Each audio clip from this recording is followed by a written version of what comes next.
Maka yang keempat ini adalah namanya Pak fudulul mukhalatah. Ya, berlebihan dalam apa kalau bahasa kita khiltah Pak. Al mukhalatah ini pergaulan, pertemanan, persahabatan. Bukan berarti kita tidak boleh bersahabat, tidak boleh berteman. Kita suruh cari teman sebanyak-banyaknya Pak. Karena teman itu ada nanti Pak, betapa banyak dengan pertemanan hidup ini bisa berlangsung dengan baik. Tapi kebalikannya Pak, kalau sampean salah memilih teman, memilih sahabat, bisa jadi rusak Pak kehidupan kita ini, saudara sekalian. Saya langsung saja, para ulama membagi sahabat itu ada 4.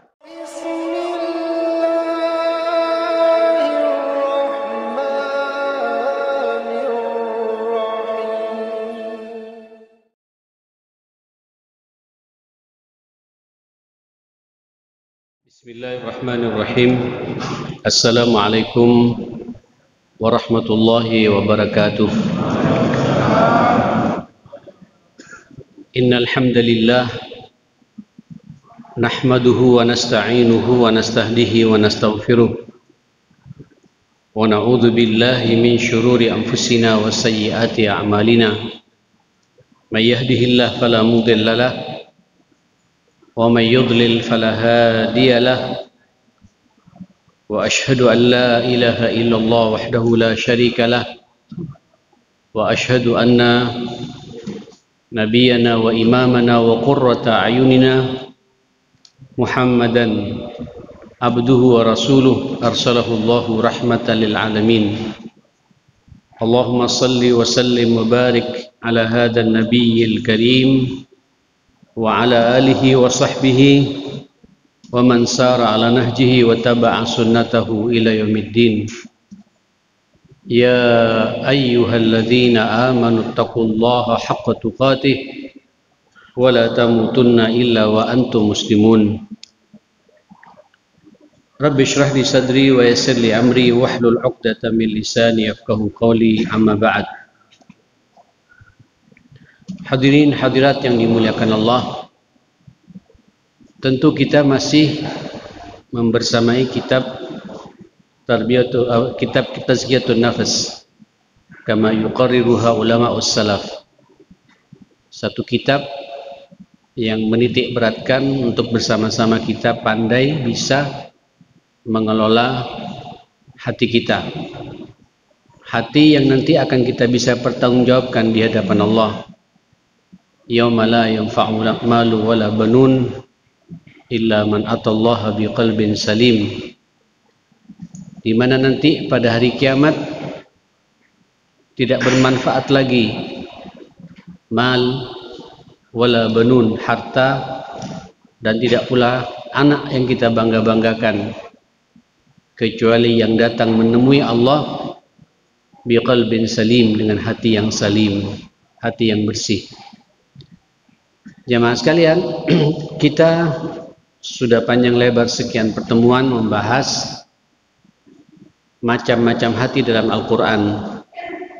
Qalbun salim, qalbun mayyit, dan qalbun marid. Masing-masing dari contoh-contoh real dari masing-masing hati ini juga sudah kita bahas.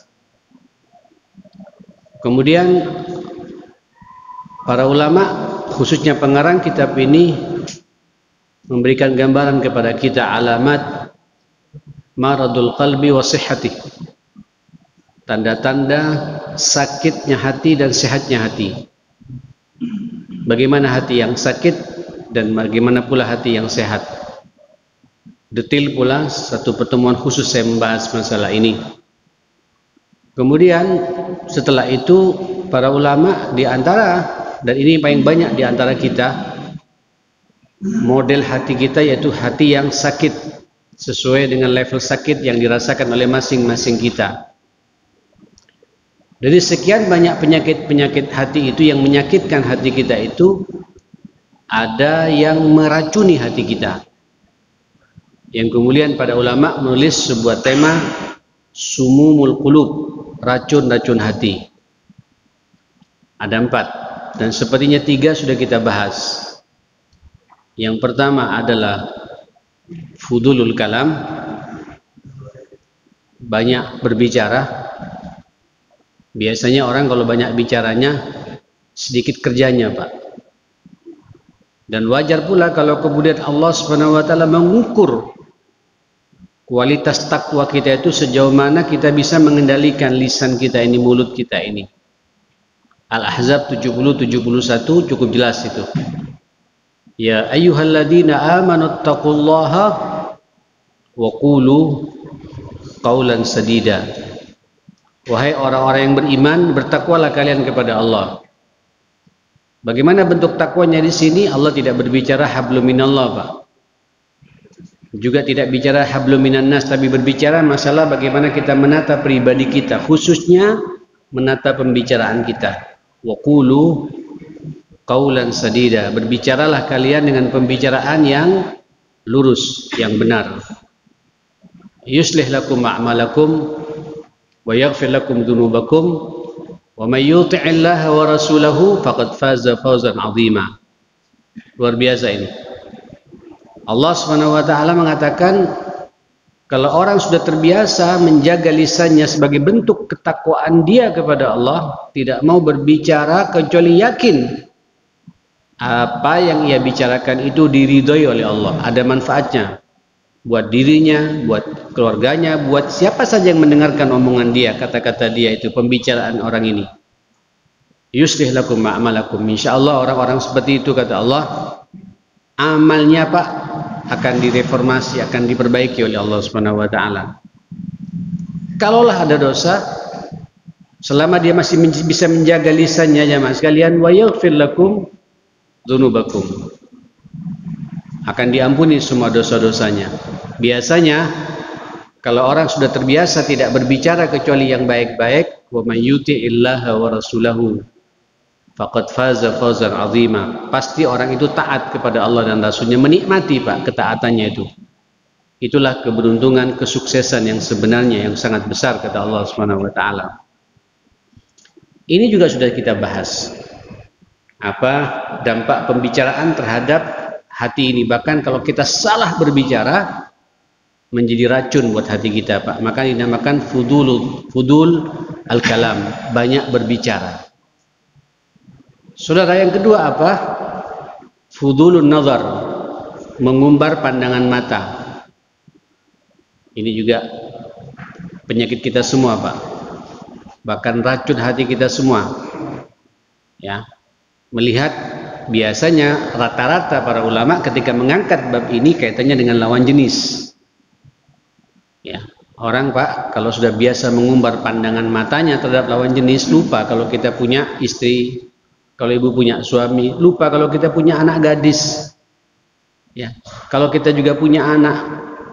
Ya, bagaimana kalau dilihat sama orang juga, jamaah sekalian, lupa Pak. Apalagi sekarang difasilitasi oleh kecanggihan yang sampean biasa pegang itu, jamaah sekalian, smartphone yang ada. Bisa melalang buana kemana-mana, jamaah sekalian. Ini racun, Pak. Kata Nabi, an-nadratu masahmun masmumun min sihami iblis. Pandangan mata itu memang merupakan anak panah beracun yang sengaja dipanahkan oleh iblis, laknatullah alaih. Jadi kalau di saat ada orang Pak terlena melihat lawan jenisnya dengan syahwat, setan langsung masuk, jamaah sekalian. Ya. Faman ghadda basarahu lillah aurathahu halawatan yajiduha fi qalbih. Barang siapa orang bisa memejamkan matanya karena Allah untuk tidak melihat apa yang diharamkan oleh Allah itu, Allah akan memunculkan baginya, mewariskan pada orang itu manisnya iman, lezatnya iman. Dia rasakan dalam hatinya itu. Boleh jadi Pak, sampean kadang-kadang baca Quran nanti baru 1 lembar, Pak. Karena mungkin kita dimukaddimai mata kita ini dengan maksiat mata ini, baik langsung ataupun tidak langsung. Makanya sampean Pak kalau baca Quran istighfar dulu sama Allah, ya. Astagfirullahaladzim. Tadi saya keasikan baca WhatsApp dari mantan saya gitu. Ya, umpamanya Pak ya. Mudah-mudahan tidak terjadi Pak. Astagfirullahaladzim. Tadi saya sempat melihat YouTube nak karuan. Astagfirullahaladzim. Sampai nikmati betul istighfar, sampai baca Quran beda jamaah sekalian. Tahajud pun juga begitu Pak. Sekarang banyak orang tahajud hanya sekedar terjebak dengan rutinitas saja tiap malam. Tapi ruh tahajud itu yang menguatkan jiwa kita, yang Allah berikan firasat yang sangat dalam buat kita, hilang sekarang Pak. Kenapa? Boleh jadi karena fudulun nazar. Ini pandangan mata yang liar jemaah sekalian, menjadi racun buat hati kita. Oke, ini juga sudah saya bahas. Yang ketiga adalah fudulut ta'am, berlebihan dalam apa? Mengkonsumsi makanan, berlebihan Pak ya, berlebihan. Bukan tidak boleh makan Pak, sebab makan ini perintah dari Allah. Kulu washrabu, silakan makan, silakan minum, tapi wala tusrifu, jangan melampaui batas. Ya, apalagi makanan-makanan yang haram dinikmati, naudzubillah. Wah, itu racun di atas racun ya Mas sekalian. Ya. Makanan-makanan yang syubhat dimakan. Itu lebih parah lagi. Yang kenyang saja berlebihan itu meracuni hati Pak. Apalagi kemudian kenyang dengan barang yang haram dan syubhat. Lebih parah lagi nih ma'asyar muslimin. Oke. Saya pikir ini sudah cukup jelas kita bahas. Maka yang keempat ini adalah namanya Pak fudulul mukhalatah. Ya, berlebihan dalam apa kalau bahasa kita khiltah Pak. Al mukhalatah ini pergaulan, pertemanan, persahabatan. Bukan berarti kita tidak boleh bersahabat, tidak boleh berteman. Kita suruh cari teman sebanyak-banyaknya Pak. Karena teman itu ada nanti Pak, betapa banyak dengan pertemanan hidup ini bisa berlangsung dengan baik. Tapi kebalikannya Pak, kalau sampean salah memilih teman, memilih sahabat, bisa jadi rusak Pak kehidupan kita ini, saudara sekalian. Saya langsung saja, para ulama membagi sahabat itu ada 4. Ya. Membagi sahabat itu jadi 4 jemaah sekalian. Yang pertama ada sahabat yang kapasitasnya Pak, sampai perlu mendekat pada orang ini karena dia menjadi apa? Mukhalatatuhu kal ghidha. Apa ghidha ini Pak? Ghidha ini memberikan asupan makanan, memberikan makan kepada kita. Begini maksudnya jemaah sekalian.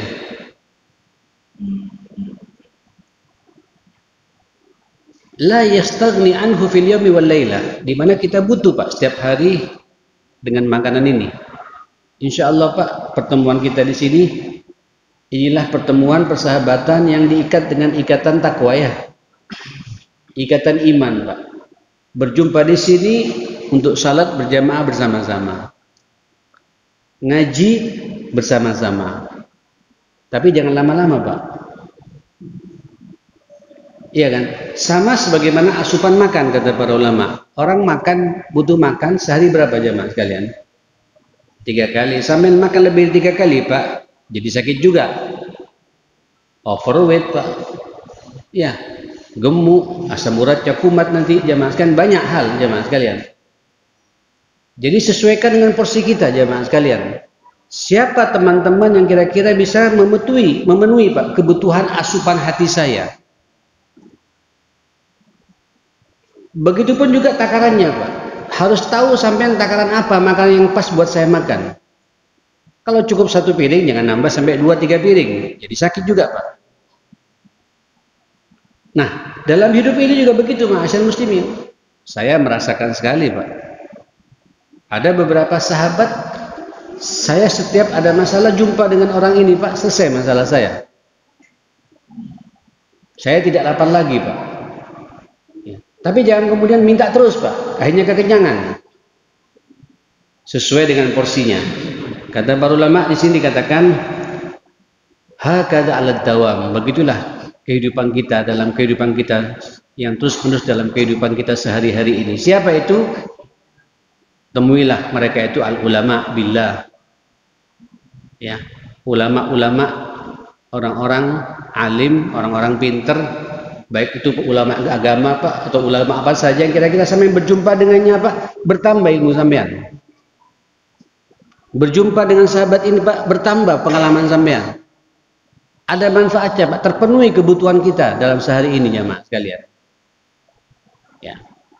Sehingga sampai bersahabat pun dalam Islam Pak diatur sedemikian rupa. Oke. Nah, saudara yang dimuliakan Allah Subhanahu wa taala, sampean duduk Pak dengan kami, dengan saya sebulan sekali ya. Kalau kemudian saya tiap hari ngisi pengajian begini, kira-kira sampean jenuh tidak Pak? Saya pun juga jenuh Pak. Zur ghibban. Ayo Pak, sesuai dengan porsinya jamaah sekalian. Sesuai dengan porsinya Pak. Ya. Nah, saudara yang dimuliakan Allah, yang kedua, kata para ulama, mukhalatatuhu kaddawa. Ada orang ketika bersahabat, sahabat itu Pak menjadi obat bagi kita. Ibarat dokter. Cuma kita datang ke dokter di saat apa jemaah sekalian? Kalau sampean tidak sakit Pak, jangan minta obat sampean. Obat itu racun Pak. Obat itu racun Pak. Loh, obat itu racun. Kalau sembuh dikasih obat, jadi sakit sampean Pak. Terus sampean tidak butuh obat. Sampai ada istilah Pak, obat orang bisa tertolong, ya obat orang bisa akan tertolong, ya. Tapi kalau salah Pak, orang bisa akan tewas jamaah sekalian. Ini kata tukang obat Pak ya. Obat singkatannya begitu jamaah sekalian. Nah, saudara yang dimuliakan Allah Subhanahu wa taala, dengan juga ketika bersahabat harus tahu saya sekarang sakit apa. Sumpek. Tidak semua orang Pak bisa menyelesaikan sumpeknya sampean Pak. Cari kira-kira orang yang kira-kira bisa menyelesaikan masalah saya tentang sumpek saya. Ibarat dokter Pak, sampean sakit mata Pak. Dokter banyak Pak, tidak semua dokter bisa mengobati mata kita Pak. Datang ke dokter spesialis apa? Mata. Sampean diare Pak, batuk tidak sembuh-sembuh jemaah sekalian. Datang ke dia apa Pak? Ke dokter spesialis penyakit dalam Pak. Jantungnya membengkak Pak. Sampean nggak bisa datang ke ahli mata jemaah sekalian. Atau kepada ahli bedah, nggak nyambung juga Pak. Ahli bedah itu jemaah sekalian membedah Pak. Setelah mendapatkan info dari ahli saraf, dari bagian sarafnya atau bagian apanya, ini penyakitnya di sini, maka dibedah dia jemaah. Dan masih nyambung dengan dokter sebelumnya Pak. Sama pula dalam urusan hati, ma'asyal muslimin. Hati ketika sakit Pak, tidak semua orang bisa mengobati hati sakitnya hati kita Pak.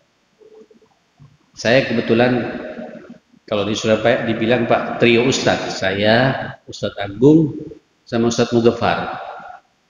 Ya, masing-masing punya kekhasan jamaah sekalian. Ya, yang Agung ini Pak, Ustadz Agung itu kalau udah bicara masalah fikih Pak, ilmunya di sini Pak, bukan di sini lagi Pak. Di sini ya, keluar semua Pak. Masya Allah. Wala nuzaki Allah ada, mudah-mudahan dipanjangkan umur beliau oleh Allah Subhanahu wa taala. Saya banyak belajar tentang masalah fikih dari beliau jamaah sekalian. Ustadz Mudhafar itu Pak, fikih dakwahnya kuat, fikih sosialnya kuat, dan dia masternya di fikih ini jamaah sekalian. Ya, saya biasanya dikenal Pak, ya kajian kita bahas ini Pak, Ustadz hati katanya jamaah kan, Ustadz tazkiyah, Ustadz masalah-masalah keluarga, masalah pendidikan anak. Masing-masing kami harus tahu Pak, kalau urusan fikih warisan Pak, sampai kalau pelang jangan nanya ke saya Pak, bulat sampean. Pertama saya buka dulu kitabnya Pak, tidak langsung sebagaimana Ustadz Agung berok keluar semua. Nah, antum ketika bergaul juga begitu Pak. Saya juga di dalam namanya Ustadz pasti ada masalah ya. Kadang-kadang Ustadz Agung, Ustadz Mudhafar tidak bisa menyelesaikan masalah saya Pak. Tapi justru bukan Ustadz yang bisa menyelesaikan masalah saya Pak. Jadi kita juga ketika bersahabat, ketika ada problem Pak, harus tahu dengan sahabat siapa saya harus bisa menceritakan masalah saya ini. Bisa mengobati masalah saya ini jemaah sekalian. Tidak semua orang Pak bisa kemudian menyelesaikan masalah kita. Nah, disinilah Pak dibutuhkan kecerdasan. Ini masalah hati ma'asyar muslimin. Bapak Ibu yang dimuliakan Allah Subhanahu wa taala, ridha sahabat yang bisa memberikan asupan makanan buat kita, asupan makanan hati buat kita, menenangkan kita. Ada problem rumah tangga maunya Pak ya. Sampai kan sumpah Pak ya, urusan istri, anak bermasalah gitu. Terus hati-hati loh Pak, tidak semua ustadz bisa menyelesaikan masalah ini Pak. Mungkin psikolog bisa Pak, tapi tidak semua psikolog juga bisa. Sampean harus tahu Pak, siapa sahabat yang kira-kira minimal sampean tahu Pak, yang punya pengalaman di bab seperti ini. Silakan, ketika sampean sudah minta sama Allah sudah tuntas Pak, tidak selesai, boleh Pak sampean menceritakan masalah ini untuk mencari solusi menyelesaikan masalah pribadi kita. Jamaah sekalian. Tapi tidak semua orang Pak, paling nanti datang, loh kok sama ya? Akhirnya curhat-curhatan Pak. Loh betul itu. Sampai datang pada orang Pak tidak tepat sasaran, apalagi orang ini Pak mengalami pengalaman yang tidak tuntas juga Pak. Wah sama ya. Sudah. Akhirnya Pak apatis kita, kecewa kita ma'asyar muslimin. Nah saudara, sampai berteman pun antum harus tahu Pak, masing-masing sampean ini Pak, siapa yang menjadi ridha, siapa yang menjadi obat buat kita. Saya di bab-bab seperti ini memetakan betul Pak. Apalagi saya ustadz ya, banyak megang amal-amal sosial Pak. Ya, ada Pak beberapa orang, ini mau Ramadan Pak ya, mau Ramadan. Ada beberapa orang Pak senang ngasih takjil Pak. Karena dalam benaknya itu takjil itu satu orang mendapatkan pahala orang yang apa? Yang berpuasa aja Mas kalian. Saya 1.000. Saya 10.000. Bayangkan Pak. 10.000 apa? Iftarus Sa'imin Pak. Jadi setiap hari ngambil berapa? Ngambil 300 orang Pak. Jadi 1 bulan sudah cukup 10.000 jamaah kan? Diambil 1 orang ada. Tapi urusan apa namanya Pak? Bangun masjid tidak nyambung Pak. Tidak connect Pak. Urusan bantu orang fuqara wal masakin tidak nyambung. Tapi urusan iftarus Sa'imin senang Pak. Senin Kamis selalu ngasih buka Pak. Ya sudah petakan saja. Ada orang ma'asyar muslimin, ya Allah, senang Pak. Apa? Memperhatikan masjid Pak. Perhatikan masjid itu. Terus nanti diajak bab-bab suruh bantu Palestina, tidak nyambung Pak. Tapi ada orang sama Palestina, ya mohon maaf saya bicara begini mas muslimin. Saya punya pengalaman pribadi Pak. Satu orang nyumbang sampai 75M jemaah. 75M. Satu orang Pak. Dan saya semua serahkan kepada yang berhak menerimanya mas muslimin. Kayak ada masuk akal Pak. Tapi di bab-bab yang lain tidak nyambung Pak.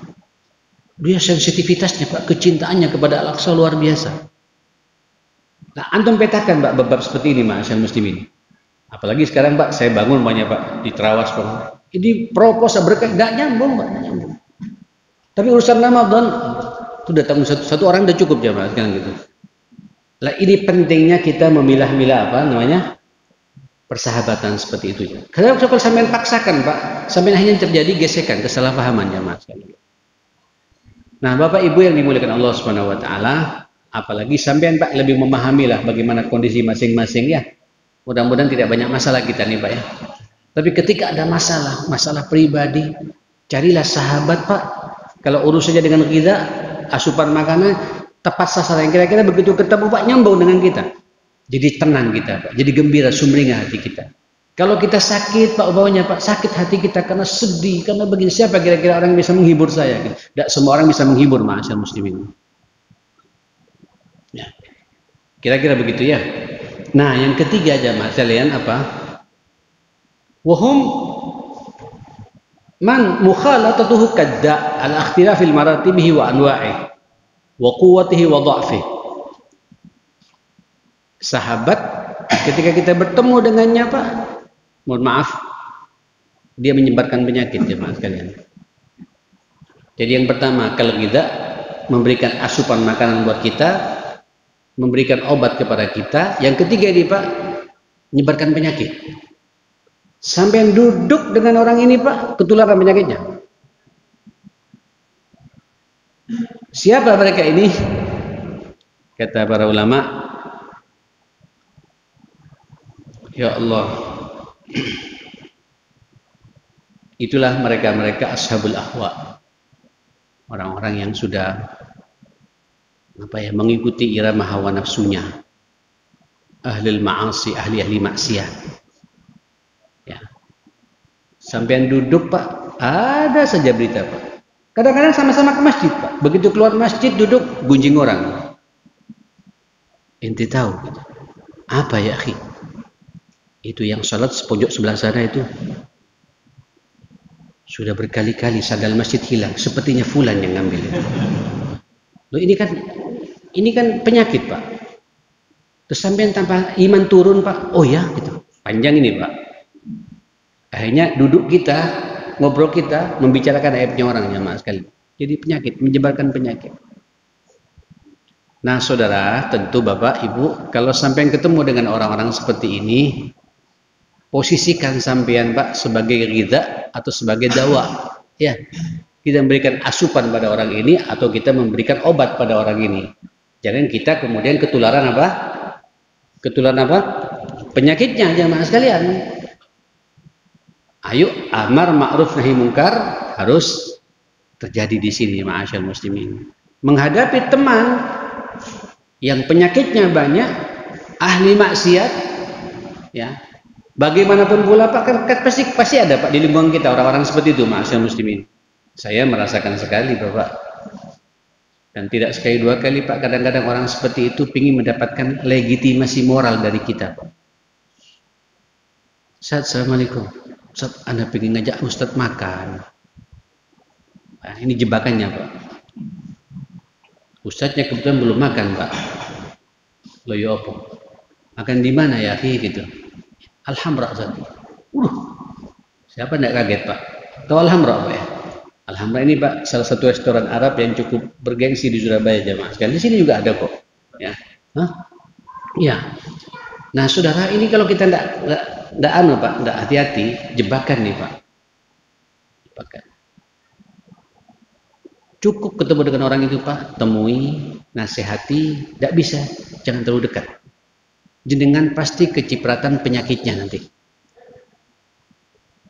Awalnya tidak apa-apa Pak, niatnya mungkin kita ingin memperbaikinya. Kalau sampai tahu memperbaiki tidak bisa Pak, jangan maksa diri. Ketularan penyakitnya Pak. Pasti ketularan penyakitnya. Minimal gaya hidupnya Pak, tampilannya, cara bicaranya mempengaruhi. Kata Nabi Sallallahu Alaihi Wasallam, al-mar'u ala dini khalili. Seseorang itu biasanya kualitas agamanya itu sangat bergantung dengan siapa dia berkawan Pak. Kalau berkawan dengan orang-orang yang sahibul ghidha, sahibul dawa, enak gitu dia Pak. Tapi kalau berkawan dengan orang-orang adda yang menyebarkan penyakit, hanya kita kayak ketularan penyakitnya juga Pak. Dan penyakit itu, karakter penyakit itu suka menular Pak, menyebar pada orang lain. Ini yang kita takuti ma'asyal muslimin. Maka pandai-pandailah, selektiflah, kata Nabi, falyattaqullah falyandur ahadukum man yukhalil.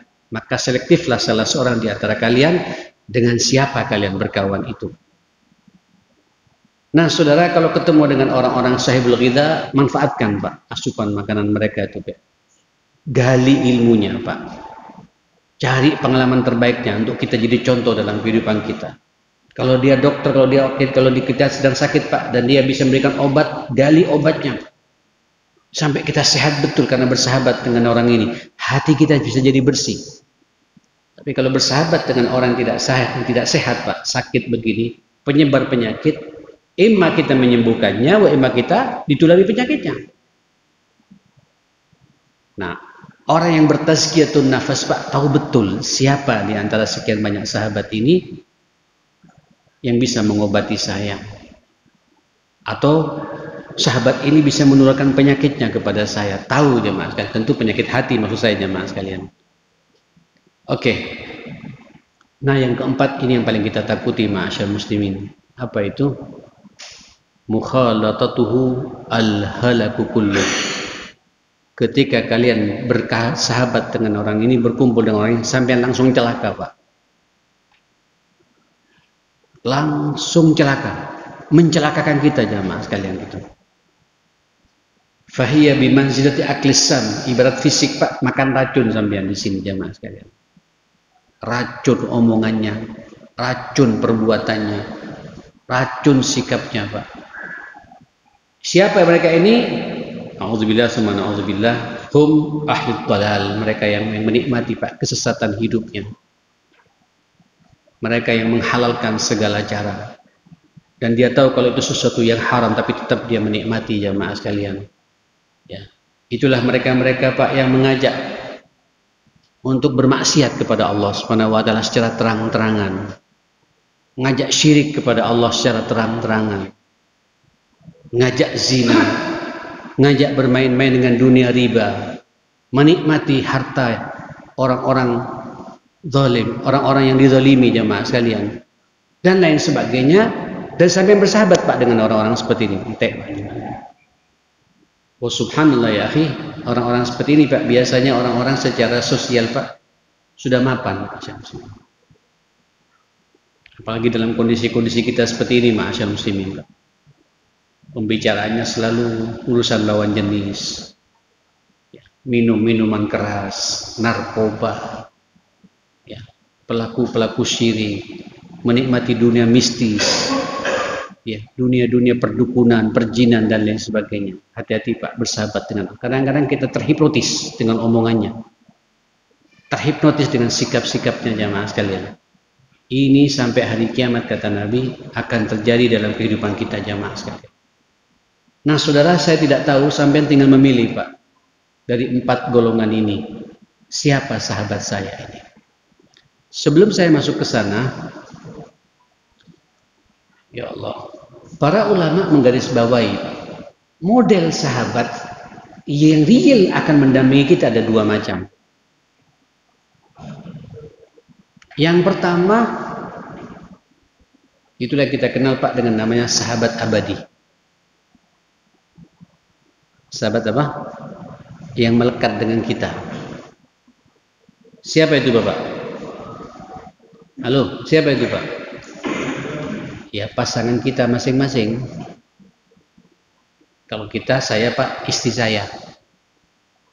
Itu kuat Pak untuk mewarnai saya Pak, walaupun saya ustaz. Ya Pak. Kalau ibu, siapa suami ibu? Makanya Rasulullah Sallallahu Alaihi Wasallam Pak, sampai nanti kalau kita nanti, ya kita sudah berkeluarga semua Pak ya, minimal kita evaluasi Pak, apakah betul kita sama istri Pak saling menopang satu sama lain, ya, saling menguatkan satu sama lain jamaah sekalian. Ya, orang tua kepada anak, anak pada orang tua, ini melekat semua jamaah sekalian. Ayo Pak, kawal ini, jadikan mereka semua Pak orang-orang baik. Makanya kita Pak sebelum berkeluarga kan bahasa Nabi apa jamaah sekalian? Kalau kita memilih seorang istri, minimal untuk mantu kita ya, karena kita udah berkeluarga ya. Kata Nabi, perhatikan, tungkahul mar'atu berapa? Ya 4. Dinikahi wajah itu kan 4 hal. Li jamaliha. Ini kalau laki-laki Pak diangkat duluan ya, ayunya. Karena memang laki-laki Pak paling nemen di bab 1 ini Pak. Ya, sesuai dengan racun hati yang kedua ya. Fudulun nazar. Lihat kata Nabi. Ya, lihat. Jangan beli kucing dengan dapat dalam karung. Tidak boleh Pak kita dipasang-pasangkan. Harus tetap kita laki-laki melihat siapa pasangan saya ini. Ya. Walaupun relatif Pak ya. Ayu bagi saya belum tentu ayu buat Bapak ya. Ayu buat Bapak belum tentu juga ayu buat saya. Yang penting masing-masing kulit nyambung, ini akan saya pakai sepanjang kehidupan saya. Ini mitra saya sepanjang kehidupan saya, yang akan menyempurnakan separuh agama saya. Luar biasa ini ma'asyar muslimin. Oke. Yang kedua apa? Walimaliha. Status ekonominya. Ini tetap butuh perhatian pula Pak. So, kalau dia kemudian pas-pasan, wah jadi beban pula bagi kita Pak. Lagi kita Pak nikah, hidup kita juga pas-pasan. Monggo jamaah sekalian, cari memang yang secara ekonomi bisa menopang kita. Kayak Rasulullah ada Khadijah, Rasulullah ada Aisyah. Aisyah bukan orang miskin jamaah sekalian. Rasulullah ada Hafsah bukan orang miskin jamaah sekalian. Hampir semua istri Nabi Pak semuanya mapan. Yang paling mapan adalah siapa? Khadijah radhiyallahu anha. Yang ketiga apa? Wali hasabiha, wali nasabiha, nasabnya, keturunannya. Memang betul. Takhayyaru linutafikum fa innal irqa dassasun, kata Nabi. Selektiflah kalian menumpahkan nutfahmu itu. Karena DNA itu, darah itu punya apa? Punya sensitivitas, Pak. Makanya para ulama-ulama dulu, Pak, ditanya, kenapa orang Arab, Pak, kuat di masalah qabilah, Pak, di bab seperti ini sangat dipegang betul. Ya. Qabilah mana? Jangan, karena tahu, Pak, ini qabilah suka perang. Qabilah ini suka begini, kasar. Tahu mereka nyaman kalian. Ya. Dan mereka tahu, Pak, nasab itu, Pak. Mereka dijaga betul. Apalagi dari kalangan habaib, ya. Itu sampai ke Rasulullah, Pak. Sampai ke Adam bahkan zaman sekalian. Betul. Kalau dari marga saya, Pak, ini marga Syekh namanya, Pak. Arab itu ada dua, Pak. Ada Arab. Apa yang silsilah darahnya nyampe ke Rasulullah, mudah-mudahan benar ini. Dan yang ketiga, jamaah kalian ada yang tidak nyampe ke, tapi sampai kepada siapa? Mungkin ada pada Abu Bakar, mungkin juga pada Abu Jahal juga, Pak. Atau juga gitu. Ya. Tapi ini perlu dijaga, Pak. Karena nanti kita akan tahu siapa orang tua kita, siapa kakek kita, siapa di atas kakek kita. Saya pribadi, Pak, hanya cukup sampai 7, Pak. Ke atas 8 saya lupa, jemaah. Walaupun catatan di kitab abah saya ada, jemaah sekalian. Nah, saudara, kita perlu tahu, Pak. Setelah tahu siapa ayahnya, siapa kakeknya. Jangan-jangan kakeknya aktivis PKI, Pak. Itu punya pengaruh, jemaah sekalian. Kita pingin, Pak, yang jelas semuanya, jemaah sekalian. Tenang nanti, Pak. Kalau udah jelas, Pak, abahnya orang baik-baik, aktivis di masjid, tenang kita, Pak. Oke. Nah, yang keempat apa? Walidiniha, karena masalah agamanya. Nah, ini memang harus nomor satu, prioritas utama, Pak. Fadfar bidzatid din taribat yada. Pegang yang terakhir ini, Pak. Insya Allah tiga-tiganya ini, Pak, ikut semua nanti, jemaah sekalian. Kata para ulama, Pak, kalau sudah jelas-jelas wanita itu salihah, hafidzah, qanitah, umpamanya, jemaah sekalian, hafal Quran, akhlaknya baik, segera rebut, Pak, yang seperti itu. Andai kata nanti yang tiga ini tidak ada, Pak, muncul dari orang itu sendiri, Pak. Dari pasangan ini, Pak, sampai hari kiamat akan dijaga oleh Allah Subhanahu wa taala. Itu pentingnya nasab, kata Nabi. Ada yang nanya sama saya, Pak, Ustadz, sepertinya istri saya kok tidak seperti itu, Ustadz, pada anaknya sudah 5, Pak. Lalu terus, ayo, Pak, kalau tidak seperti itu ya sampai jadikan seperti itu sekarang, udah bilang. Rawat agamanya, ajari dia salat dengan benar, ajari dia baca Quran dengan benar. Ingatkan dia akan fungsi sebagai ibu rumah tangga dengan benar, gitu. Ini tugas sampean sebagai, apalagi sudah punya anak 5 seperti ini, nggak benar sampai nanya seperti ini. Nyambung, jemaah sekalian, ya. Ini pentingnya, Pak, persahabatan abadi seperti itu. Yang laki-laki, ibu mau menikahkan punya anak perempuan, bagaimana ukuran laki-laki? 2 saja, Pak, kata Rasulullah. Tidak sampai 3, tidak sampai 4, Pak. Apa kata Nabi? Idza ja'akum man tardawna dinahu wa khuluquhu fazawijuh. Wa illa takun fil ardi fitnatun wa fasadun 'alim. Atau kama qala sallallahu alaihi wasallam. Apabila datang menemui kamu seorang laki-laki meminang anak gadismu dan kau rela, ridho dengan kualitas agama dan akhlaknya, dia minta anak gadismu, zawiju, terima pernikahannya itu, pelamarannya itu, kata Nabi. Kalau kalian tolak, akan terjadi fitnah yang luar biasa dalam kehidupan rumah tangga orang. Boleh nggak saya cerita nih, Pak, ya? Ini saya punya pengalaman masalahnya, Pak. Ustadz ini kan suka nyatuk-nyatukkan orang, Pak, ya, nyambung-nyambungkan orang, jamaah sekalian. Ibu, mohon maaf, Ibu, ya, Bapak, saya cerita sedikit masalah ini, Pak. Ada salah seorang ustadz, saya tahu betul ustadz ini, Pak. Nggak perlu saya sebut di daerah mana ini, Pak. Tahu betul orang ini istimewa, istiqomah, hafalan Qur'annya juga banyak, tawadu, mukhlis. Kalau tidak perlu tidak banyak bicara, Pak. Ke masjid 5 waktu, masya Allah. Terus datang menemui saya, saya pengen suat, saya pengen kawin. Ada masalah, senang, Pak. Saya merasa terhormat, jemaah. Ya apa? Saya cari kata. Enggak, sudah ada. Cuma kalau ustadz yang apa? Yang apa kalau bahasa kita nih Pak, yang memfasilitasi, yang menyambungkan, ustadz yang memintakan, kayaknya gampang Ustaz gitu. Kayaknya mudah, insya Allah diterima Ustaz.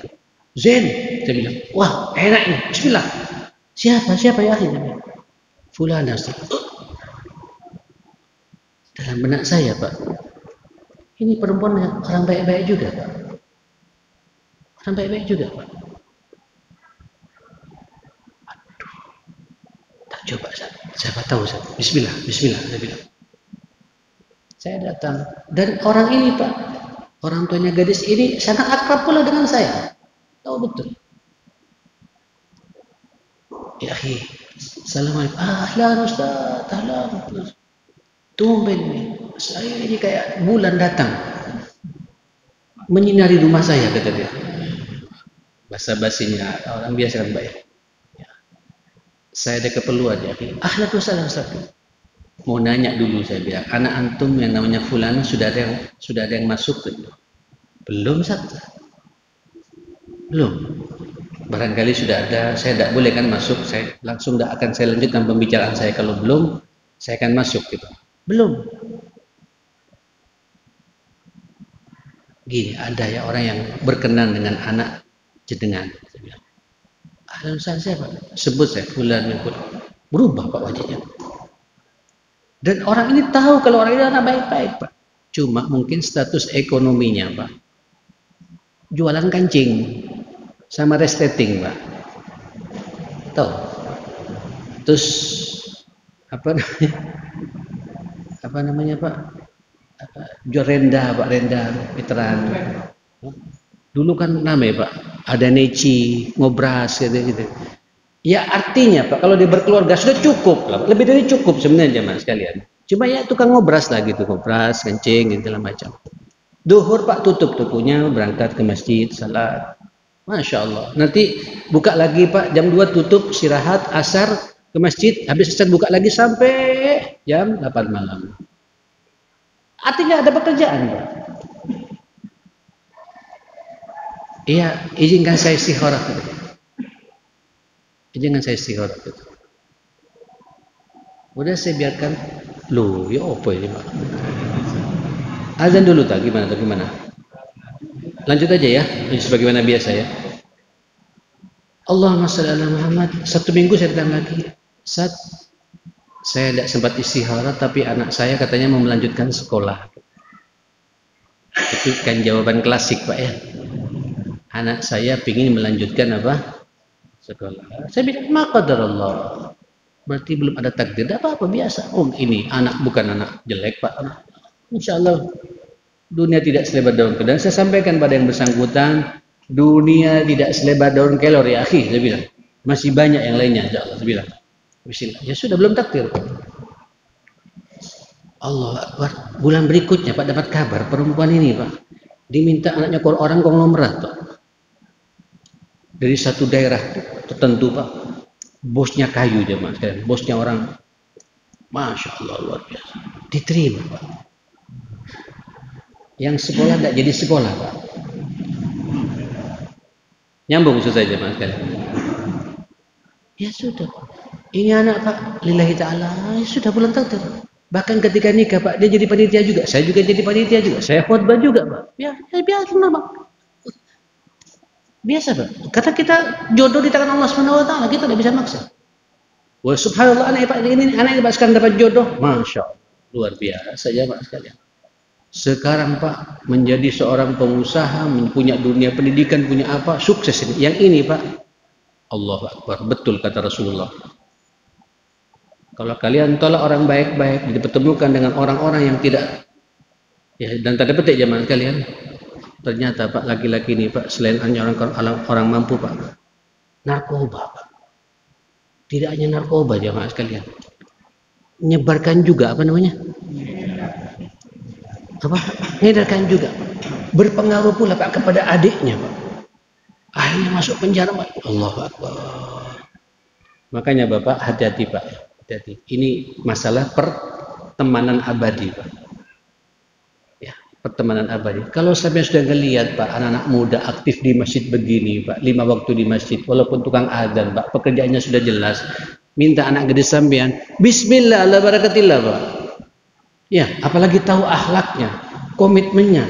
Dibandingkan dengan anak Pak lulusan S2 dari Australia Pak, dari Malaysia, dari Amerika, pulang-pulang koruptor Pak.